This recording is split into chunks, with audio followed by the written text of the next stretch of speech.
Chaque avion s'envole et se pose ici, sur une bande d'asphalte brûlée par les moteurs à réaction et marquée par le caoutchouc. Mais les pistes ne sont pas toutes semblables. La piste 35L, c'est-à-dire gauche, de l'aéroport de Congonhas au Brésil, est l'une des plus célèbres. Cette piste est totalement imprévisible. En juillet 2007, sa dernière victime est le vol 3054 de TAM Airlines.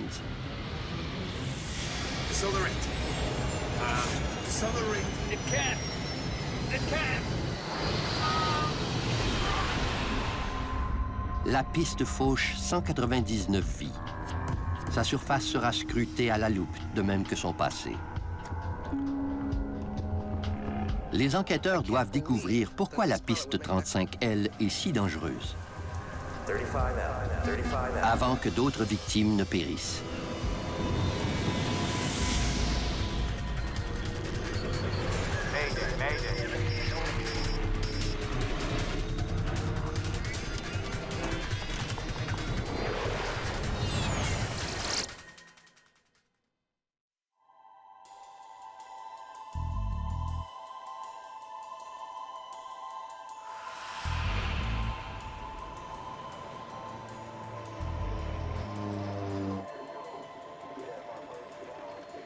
Une pluie torrentielle s'abat sur la métropole du Brésil. Sao Paulo a l'habitude de tels déluges pendant la saison des pluies. L'averse gêne la circulation aux abords de l'aéroport de Congonhas. À 800 km de là, le vol 3054 de TAM Airlines vient de quitter la ville de Porto Alegre, au sud du Brésil. L'Airbus A320 se dirige vers Sao Paulo, qui se trouve à 90 minutes de vol.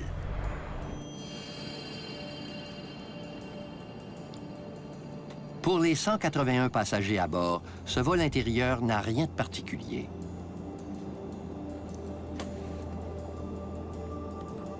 Mais le commandant Enrique Stefanini di Sacco fait face à un imprévu. Son copilote Kleber Lima et lui viennent d'apprendre que la piste 35L est temporairement fermée en raison de la pluie torrentielle. Il s'agit de la piste principale de l'aéroport de Congonhas. Did they say when it would reopen? No. Let's prepare an alternate just in case. Ladies and gentlemen, it looks like due to the weather, we may not be able to land at Congonhas as planned. I will keep you advised as I get more information.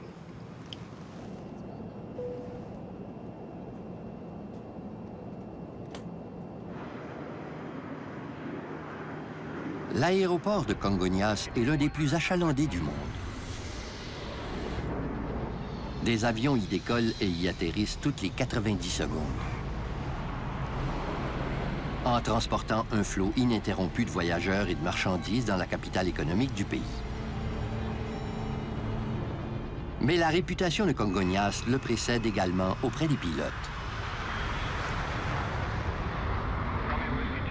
L'aéroport se trouve en plein cœur de la ville, entouré d'immeubles d'habitation, de tours de bureaux et de routes.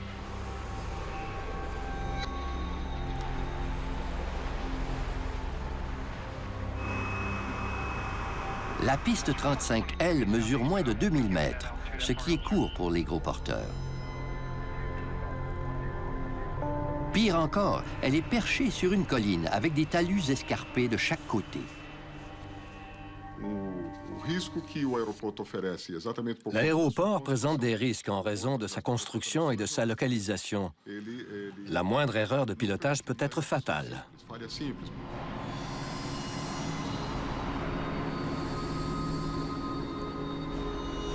Le commandant Carlos Camacho est le directeur de la sécurité des vols du syndicat des pilotes brésiliens.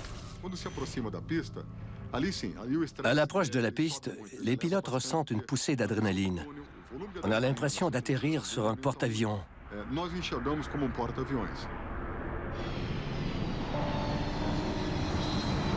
Voilà pourquoi Congonhas est l'un des aéroports les plus dangereux de la planète.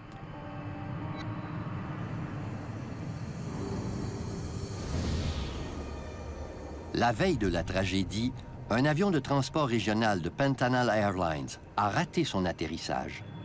Et quelques mois auparavant, la catastrophe a été évitée de justesse quand un Boeing 737 a dérapé pour s'immobiliser à quelques centimètres du talus escarpé au bout de la piste 35L.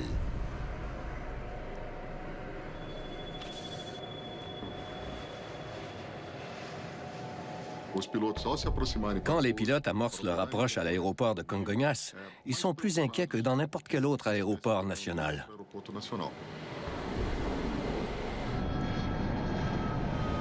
Le vol 3054 a atteint son altitude de croisière au sud de Sao Paulo quand l'équipage apprend que la piste 35L est rouverte. 3054, 35L is the active runway.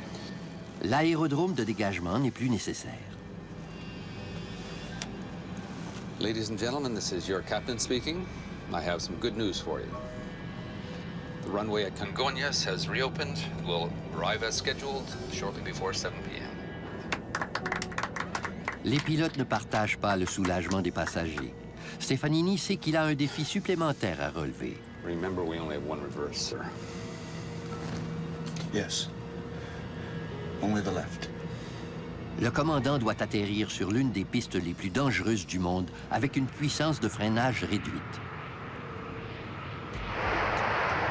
L'un des deux inverseurs de poussée de l'Airbus ne fonctionne pas. Ce dispositif est destiné à freiner l'avion pendant l'atterrissage en inversant la poussée des réacteurs. Si j'avais piloté cet avion ce jour-là, j'aurais été extrêmement inquiet de savoir qu'un de mes inverseurs de poussée ne fonctionnait pas. TAM 3054, 35L, clear to land. Stefanini s'apprête à poser l'avion sur la tristement célèbre piste 35L. The runway is wet and it's slippery. The wind is 330 at 8 knots. L'équipage avait été prévenu des mauvaises conditions de freinage sur la piste. L'Airbus amorce son approche finale. Même si l'avion peut se poser grâce au pilote automatique, le commandant préfère tenir les commandes lui-même. Land green, manual flight. Il veut s'assurer d'atterrir le plus près possible du seuil de la piste. Le moindre centimètre est important. 35L.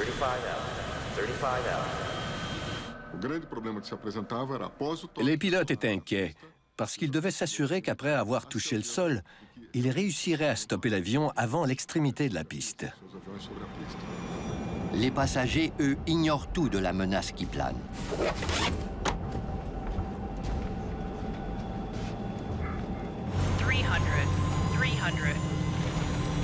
L'avion ne vole plus qu'à 100 mètres au-dessus de la ville.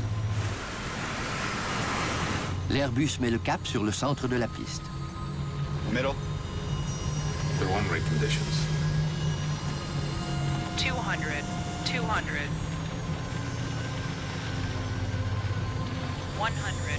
100. One dot now. Okay.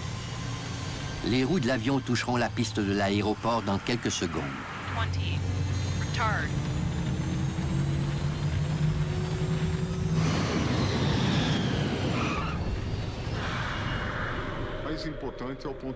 Quand l'avion est entré en contact avec le sol, leur inquiétude au sujet de l'atterrissage a redoublé. Le commandant Stefanini actionne le seul inverseur de poussée de l'Airbus qui fonctionne.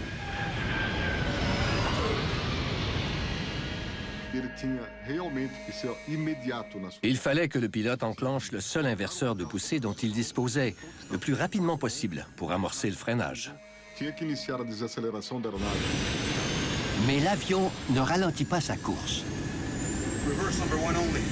À une telle vitesse, l'appareil franchira les 1945 mètres de la piste en moins de 30 secondes.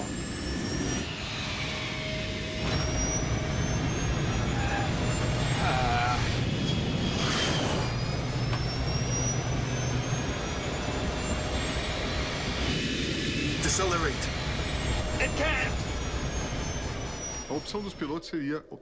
Le pilote a actionné les freins au palonnier avec les pédales, en appuyant de toutes ses forces. Tout à coup, l'avion dévie mystérieusement vers la gauche. Comme s'il n'y avait plus de pilote aux commandes.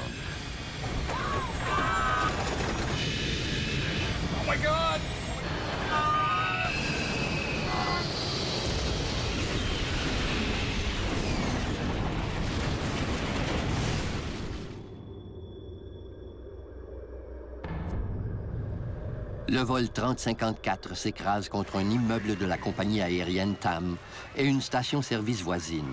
Près de 200 pompiers se précipitent sur les lieux. Ils combattent un violent feu de carburant. La chaleur atteint près de 1000 degrés Celsius.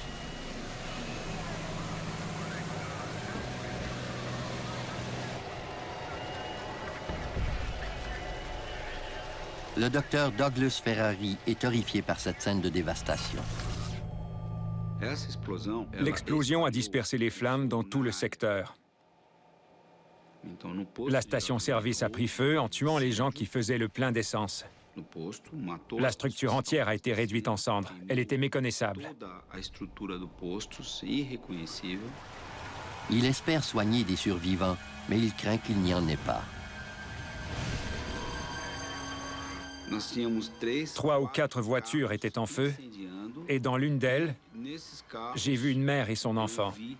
Ils étaient morts.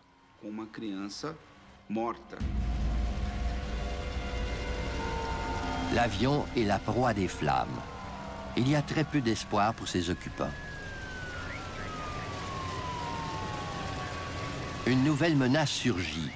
Les réservoirs de stockage situés sous la station-service contiennent d'énormes quantités de carburant qui risquent d'exploser à tout moment. Les secouristes espèrent sauver des vies dans l'immeuble de TAM Airlines, mais l'incendie se propage à une vitesse folle. Ils doivent faire vite.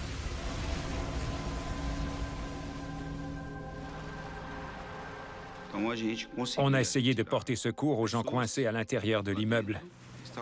J'espérais pouvoir les aider.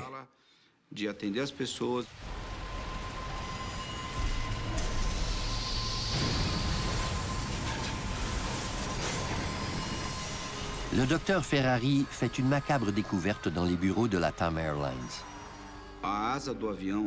L'aile de l'avion avait bloqué le passage à ceux qui tentaient de sortir. J'étais en compagnie des pompiers pendant qu'ils déplaçaient des cadavres sur le trottoir.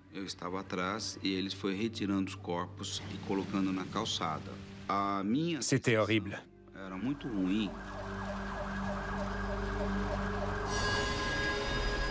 Mais ils parviennent à secourir quelques employés dans une autre partie de l'immeuble et les emmènent en lieu sûr. La sortie n'était pas obstruée du côté droit de l'immeuble. Et les gens ont eu le temps de fuir. Une quinzaine de personnes ont réussi à se sauver. Il n'y a aucun survivant dans l'avion. La tragédie fait 199 victimes, dont une dizaine à la station-service et dans l'immeuble de la TAM Airlines. Il s'agit de la pire catastrophe aérienne de l'histoire de l'Amérique du Sud.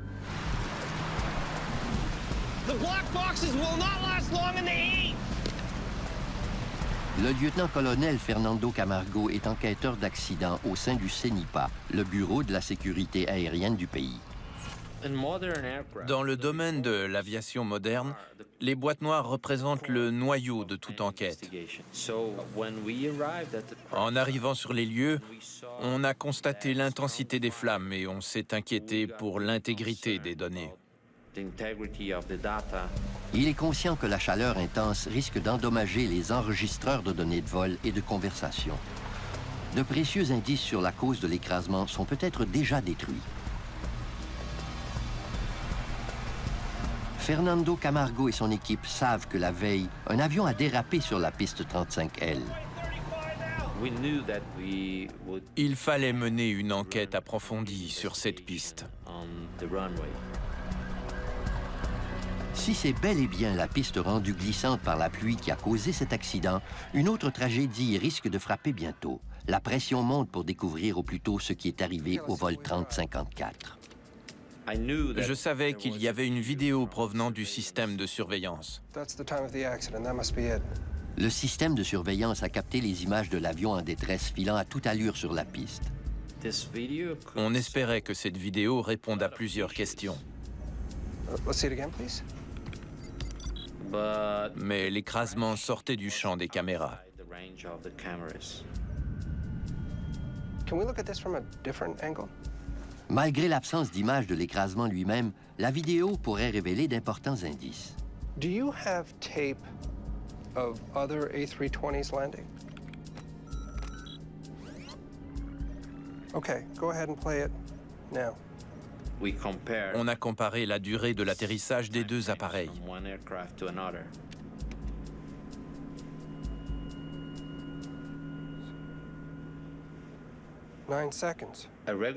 Lors d'un atterrissage normal, l'avion met environ 9 secondes à passer devant cette caméra. Okay, now the crash plane, please. Tandis que l'avion qui s'est écrasé a mis 3 secondes. 3 seconds. On était perplexes.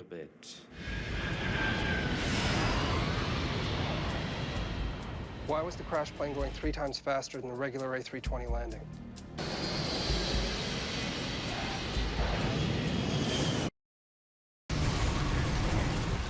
Il s'est écoulé 4 heures depuis l'accident et les pompiers combattent toujours le violent incendie. Le feu était très intense et il y avait beaucoup de carburant pour l'alimenter.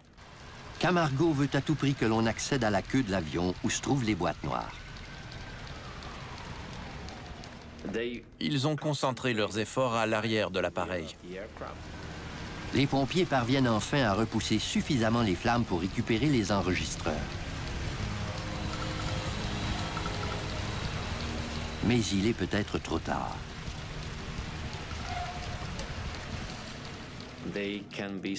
Ils sont résistants au feu jusqu'à un certain degré de chaleur, mais ensuite, rien ne garantit que les données seront intactes. Les enregistreurs sont expédiés à Washington pour être analysés au Conseil national de la sécurité des transports.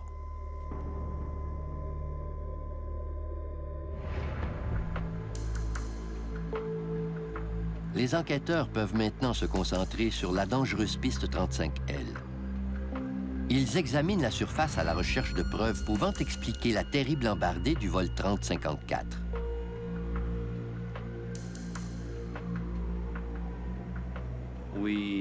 On a parcouru la piste pour trouver des indices, des marques de pneus, l'endroit précis où l'avion a dévié de la piste.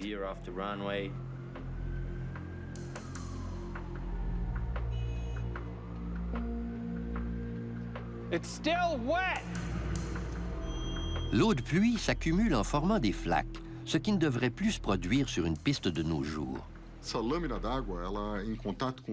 Quand l'eau entre en contact avec les pneus du train d'atterrissage, il peut se produire un phénomène qu'on appelle l'aquaplanage.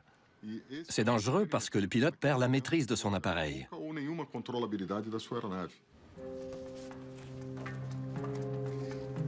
Camacho et son équipe se demandent pourquoi des flaques d'eau se forment sur la piste.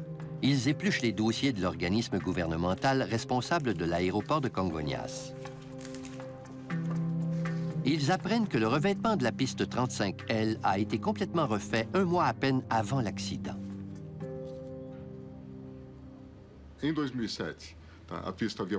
En 2007, la piste de Congonhas a subi des réparations. Elle présentait une très faible adhérence. Plusieurs cas de dérapage avaient été rapportés. Ils savaient que le revêtement était à refaire.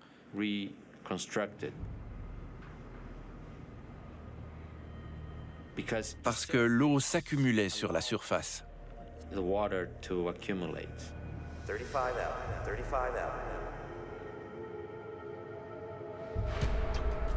revêtement de la piste a été refait, ce qui devait régler le problème d'accumulation d'eau. Elle a rouvert quelques semaines avant l'écrasement et sa nouvelle surface semble constituer une nette amélioration. Tout s'est bien passé à l'aéroport pendant un mois de temps sec. Et puis, 3 jours avant l'accident, de fortes pluies se sont abattues sur la région.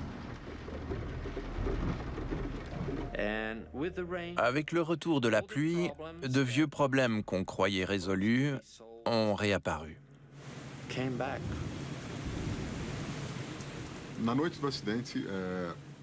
Le soir de l'accident, l'eau a posé un problème à plusieurs pilotes qui ont rapporté avoir encore du mal à freiner. The runway is wet and it's slippery.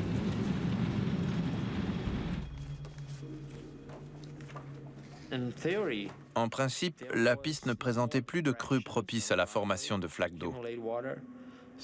Il fallait trouver ce qui causait cette accumulation. L'enquêteur découvre qu'un dispositif de sécurité crucial a été négligé lors des travaux de réparation. Proving to be done at a later date. No wonder it was wet.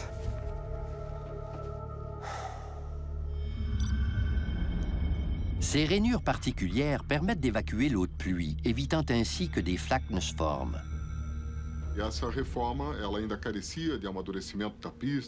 Les réparations n'étaient pas encore complétées. C'était très difficile de fermer la piste principale pour installer les rainures.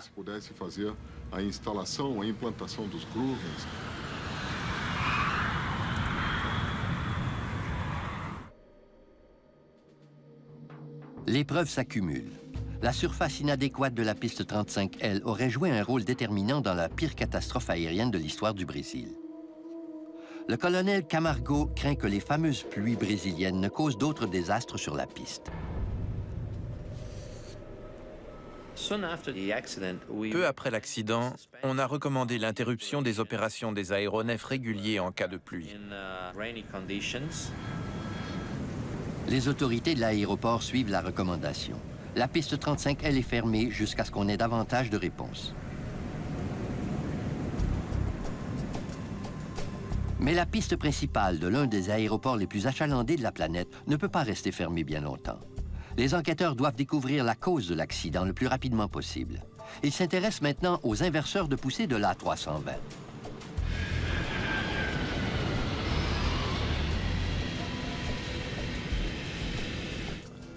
Les états d'entretien mentionnent pourquoi un seul inverseur fonctionnait.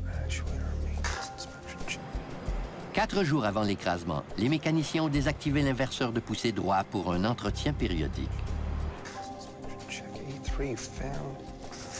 Mais l'avion a ensuite volé pendant 4 jours, sans incident. Non seulement l'avion a-t-il atterri à plusieurs reprises avec un seul inverseur de poussée, mais il a même atterri sans encombre sur la piste 35L.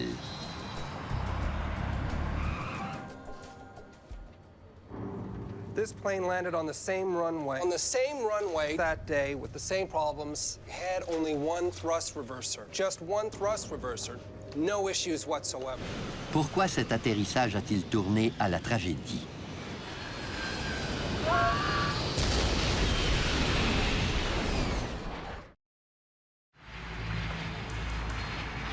Le colonel Fernando Camargo s'envole pour Washington. Les techniciens du Conseil national de la sécurité des transports, le NTSB, l'aideront à récupérer les données des boîtes noires du vol 3054 qui sont lourdement endommagées.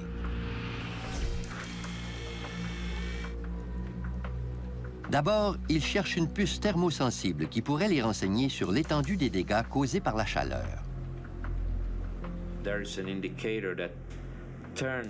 Il s'agit d'un indicateur qui change de couleur s'il est exposé à une température qui dépasse la limite à laquelle il peut résister.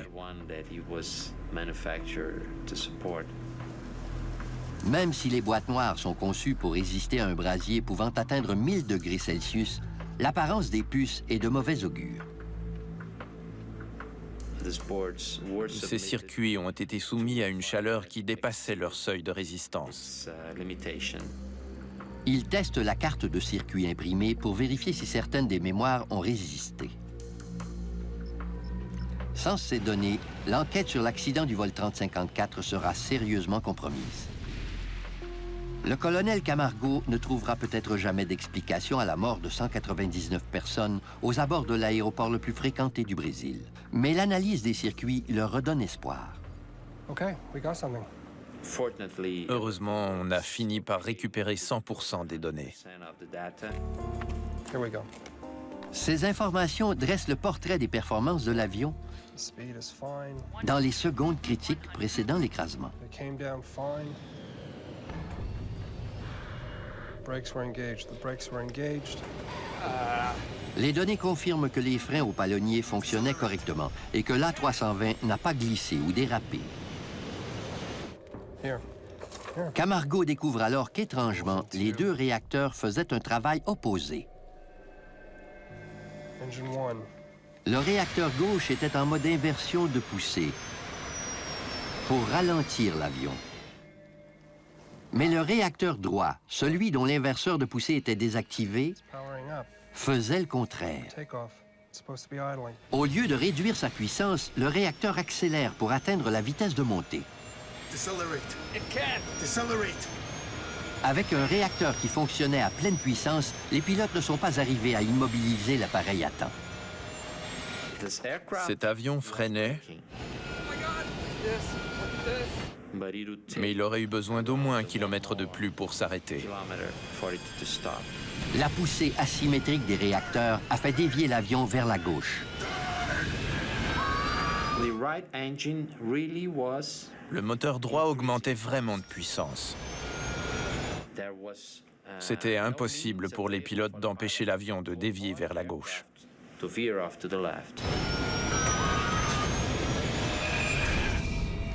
Could be this. So engine 2 was thrusting when it should have been idling. That would explain the veer off to the left, right? So what does this mean? Le colonel Camargo doit comprendre pourquoi le réacteur droit fonctionnait à pleine puissance alors qu'il aurait dû être en mode inversion de poussée. À ce moment-là, on a établi les deux axes principaux de notre enquête. Le premier, la défaillance mécanique, et l'autre, l'erreur de pilotage. Le colonel Camargo demande la collaboration de deux enquêteuses des facteurs humains, la lieutenant-colonel Marcia Fager et la lieutenante Vanessa Diaz. Pilot is Enrique Stefanini Di Sacco, age 53 from Sao Paulo, 13,654 flight hours. C'était un pilote très expérimenté qui était aux commandes. Il connaissait parfaitement l'avion. His first officer was Aguiar Kleber Lima, age 54 from Puerto Velo, 14,760 flight hours. Il avait suffisamment d'expérience pour bien faire son travail, même en situation d'urgence. Elles doivent déterminer si l'équipage a fait une erreur qui aurait poussé l'un des réacteurs à tourner à pleine puissance. Les machines sont faciles à décoder parce qu'elles font leur travail de façon prévisible. Les humains sont extrêmement plus complexes dans leur façon de penser et d'agir. Il est beaucoup plus difficile d'analyser leur comportement lors d'un accident.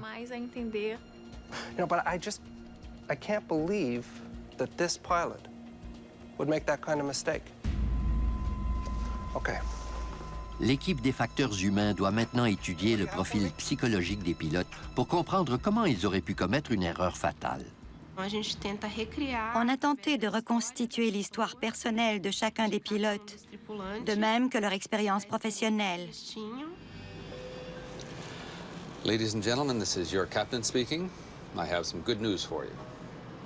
On a essayé de tracer un portrait expliquant ce qui s'était passé dans le poste de pilotage.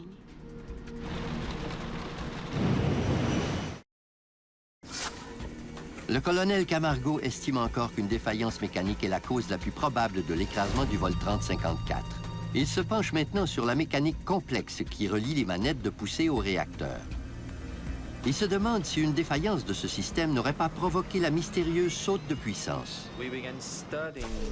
On a commencé à examiner soigneusement toutes les pièces du système de poussée, de la manette de poussée au réacteur. Les réacteurs sont mis hors de cause. Une seule pièce peut donc avoir causé le problème. Le mécanisme qui relie les manettes de poussée au réacteur, appelé le dispositif de sensation artificielle. Les enquêteurs se demandent si ce dispositif aurait pu céder en laissant les réacteurs à pleine puissance, même si le pilote avait réglé la manette en position de ralenti. Mais ce genre de défaillance est fort improbable.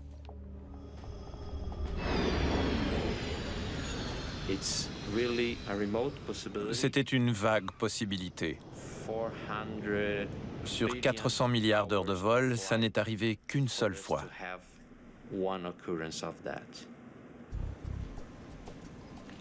Il doit tout de même écarter le dispositif de sensation artificielle de la liste des causes possibles de l'accident. Par contre, il ne sait pas si on le retrouvera parmi les débris. Le matériel informatique, électronique, tout était détruit. Heureusement, l'une des rares pièces ayant résisté au feu est celle dont les enquêteurs ont besoin, le dispositif de sensation artificielle. Il est expédié dans un laboratoire spécialisé où le métal est analysé pour déceler d'éventuelles marques microscopiques. La pièce avait fondu, mais on pouvait encore l'examiner et vérifier certaines choses. Le scanner 3D leur permet d'observer la présence de coupures ou d'éraflures qui témoigneraient de la défaillance du dispositif. I'm looking for any unusual marks in this area. On savait que si on arrivait à trouver des marques ou des indices quant à la position du dispositif, on pourrait ensuite remonter pour découvrir quelle était la véritable position de la manette de poussée. Mais ils ne trouvent aucune preuve d'une quelconque défaillance du dispositif. Okay, pack it up, let's go home. On n'a rien trouvé. Pas la moindre marque, ni le moindre indice. Le colonel Camargo conclut qu'aucune défaillance mécanique n'est à l'origine du mauvais réglage de puissance du réacteur droit. Il présume que pour une raison ou pour une autre, les pilotes ont laissé la manette du réacteur droit à pleine puissance après l'atterrissage de l'Airbus.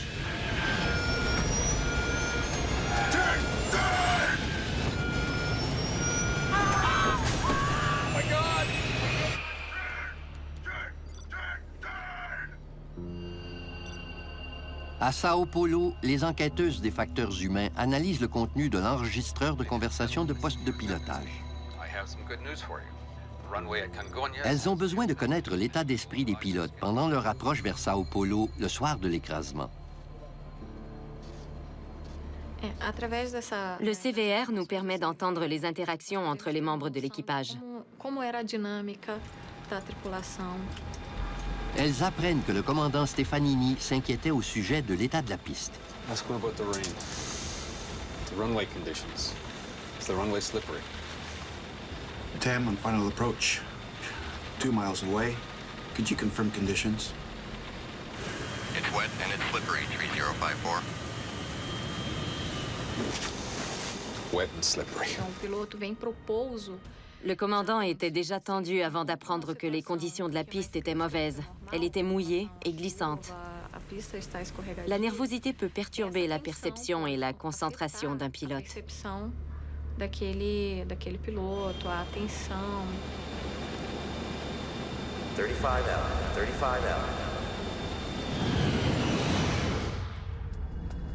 Tout porte maintenant à croire que c'est l'anxiété du commandant Stefanini et non la piste 35L qui a provoqué l'écrasement.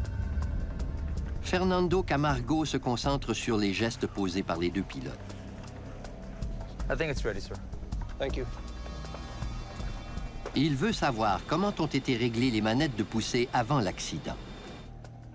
À l'aide des données de l'enregistreur de vol, les enquêteurs s'intéressent d'abord à l'atterrissage qui a précédé celui de Congonhas.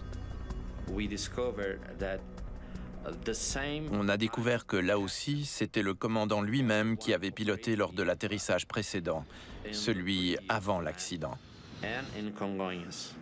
First, how did they land in Porto Alegre? Okay. Both levers full forward during approach. Ils apprennent qu'au cours de l'atterrissage précédent à Porto Alegre, le commandant Stefanini a tiré les deux manettes de poussée. Il s'agit de la procédure à suivre quand on atterrit avec un seul inverseur de poussée. And now, both levers to reverse. Au moment de l'accident, selon la procédure, le pilote aurait dû régler les deux manettes en position de ralenti et les deux manettes en inversion de poussée. comme s'ils disposaient des deux inverseurs.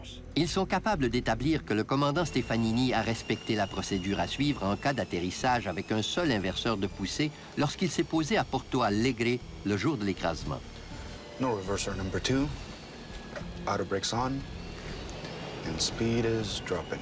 It puzzled me because of J'étais perplexe parce que le commandant connaissait la procédure. the procedure.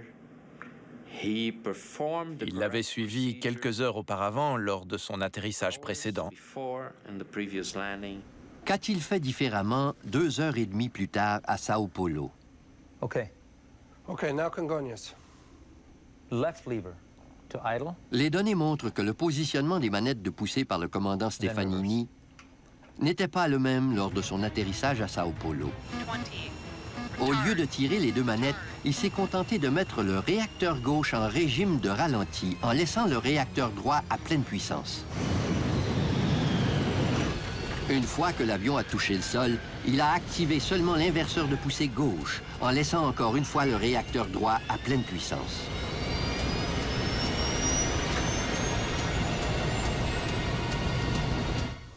That is quite different. I don't get it. How could a guy C'était un pilote qui connaissait l'appareil, qui connaissait la procédure à suivre et qui venait de l'exécuter sans problème. executed a correct procedure? How could Pourquoi n'a-t-il pas répété les mêmes gestes? he do something different? Ça semble insensé, We could really use your help on this. jusqu'à ce que Camargo demande la collaboration d'un autre pilote. Il obtient alors un renseignement important qui pourrait expliquer les gestes du commandant. Il apprend qu'il y avait une autre procédure, maintenant désuète, prévue pour l'atterrissage d'un A320 avec un seul inverseur de poussée. Could you demonstrate it for me, please? Le début est identique, mais ensuite, il y a une importante différence. The former procedure L'ancienne procédure prévoyait d'abord de mettre les deux manettes en position de ralenti et ensuite de tirer seulement celle du réacteur dont l'inverseur fonctionnait en mode inversion de poussée. that would be taken to reverse position. Ce n'est pourtant pas ce que le commandant Stefanini a fait. Il a laissé le réacteur droit tourner à pleine puissance au lieu de le mettre en régime de ralenti. S'il tentait de suivre l'ancienne procédure, il s'est trompé.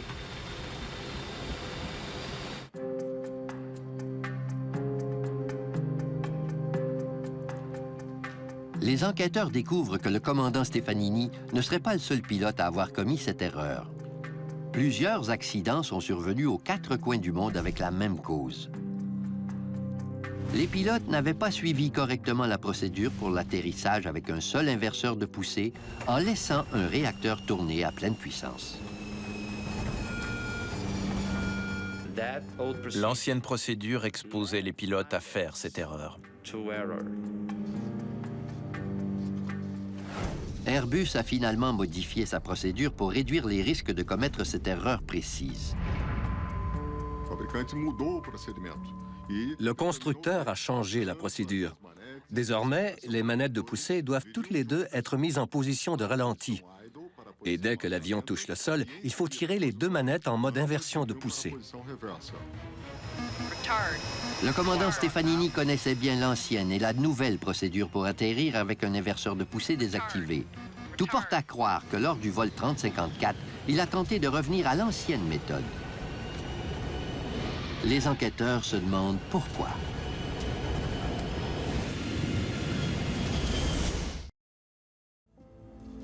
Les enquêteurs ne comprennent toujours pas pourquoi les pilotes du vol 3054 ont laissé un réacteur fonctionner à pleine puissance après avoir touché la piste. Did they get it wrong? Après avoir interrogé d'autres pilotes, ils ont compris pourquoi l'ancienne procédure aurait pu être appropriée en ce jour de pluie à Congonhas. Elle aurait permis d'immobiliser l'avion beaucoup plus rapidement que la nouvelle procédure. That could explain Ça pourrait expliquer ce qui aurait poussé le commandant à choisir l'ancienne méthode. for the former procedure that he knew Il savait qu'elle était plus efficace que la nouvelle. than the current one. Les enquêteurs présument que devant la détérioration des conditions à Congonhas, Wet runway, one reverser. I'm going to buy us some runway and use the old procedure. et il voulait s'assurer d'avoir la plus grande distance possible à sa disposition pour s'arrêter sur la courte piste 35L. Mais il a commis une terrible erreur. Dans les circonstances, Remember, we only have one reverser. We have one reverser, manual flight, wet, slippery. One reverser, manual flight. il est tout à fait plausible qu'il ait préféré suivre l'ancienne procédure. Mais la pression lui aurait fait commettre une erreur.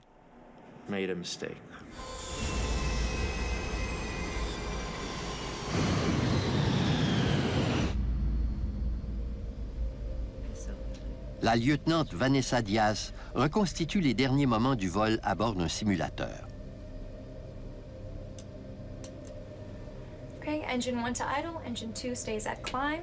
Elle sait que dans l'obscurité d'un poste de pilotage, il est difficile de distinguer la position des manettes de poussée.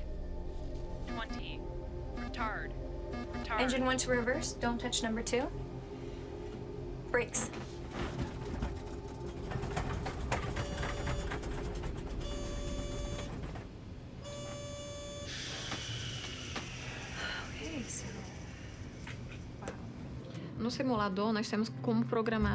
Dans le simulateur, on a programmé toutes les variables connues.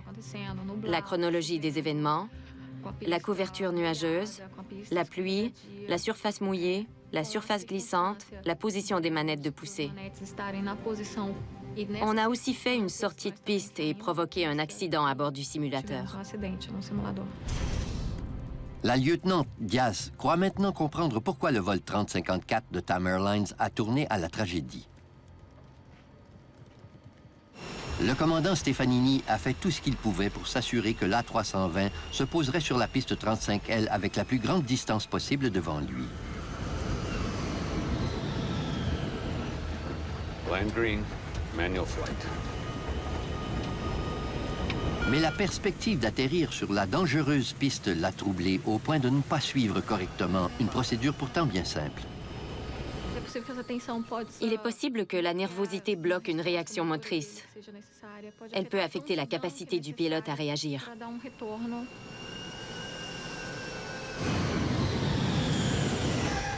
Aucune alarme n'a prévenu les pilotes que le réacteur 1 tournait à pleine puissance, tandis que l'autre était en mode inversion de poussée. Le copilote Lima a tenté de comprendre quel était le problème. Mais dans l'obscurité,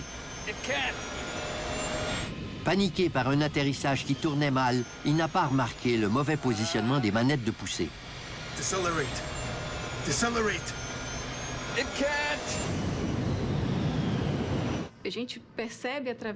Les pilotes n'ont pas su comprendre ce qui se passait avec leur avion.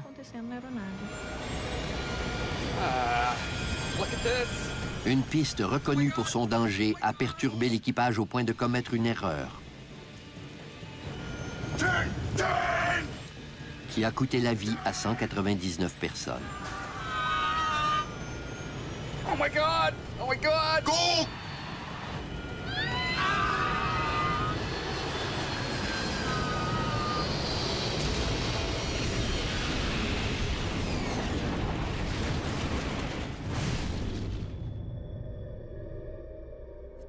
À la suite de l'écrasement du vol 3054, les pistes de Congonhas ont été rainurées et elles subissent des inspections régulières. De nouvelles règles ont été établies pour les procédures d'atterrissage en temps de pluie. Lorsqu'il pleut, tous les inverseurs doivent être en état de marche. Malgré ses efforts pour améliorer la sécurité à l'aéroport de Congonhas, plusieurs pilotes demeurent sceptiques. Congonhas n'est pas plus sécuritaire aujourd'hui. Ça demeure un aéroport dangereux. La seule façon de garantir la sécurité de cet aéroport serait d'interdire toutes les opérations en temps de pluie. Encore aujourd'hui, ça ne fait aucun doute que la piste 35L n'a pas réussi à se débarrasser de sa funeste réputation. 35L.